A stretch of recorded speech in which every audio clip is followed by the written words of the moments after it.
হোয়াটসঅ্যাপে কেউ ছবি বা ভিডিও পাঠালে সেটা কি আপনার গ্যালারিতে সেভ হয়ে যাচ্ছে? তাহলে জাস্ট মাত্র একটা সেটিংস করে রাখুন, তাহলে নেক্সট টাইম থেকে কেউ যদি কোনো ফটো বা ভিডিও সেন্ড করে হোয়াটসঅ্যাপে তাহলে সেটা আপনার গ্যালারিতে সেভ হবে না। সো কীভাবে সেটিংসটা করবেন চলুন আমি দেখিয়ে দিচ্ছি।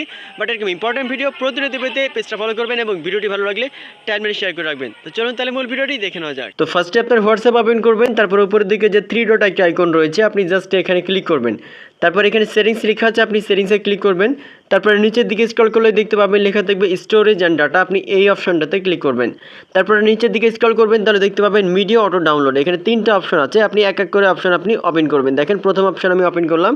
তারপরে এখানে যদি টিক মার্ক দেওয়া থাকে, ফটো এবং ভিডিওগুলো টিক মার্ক দেওয়া আছে, আপনি জাস্ট টিক মার্কগুলো উঠিয়ে নেবেন। তারপরে এখান থেকে নিচের দিকে ওকে লেখা আছে, আপনি ওকেতে ক্লিক করবেন। দ্বিতীয় অপশন আপনি আবার ক্লিক করবেন। তারপরে এখান থেকে জাস্ট যেগুলো টিক মার্ক আছে এগুলো আপনি উঠিয়ে নেবেন। তারপরে ওকেতে ক্লিক করবেন।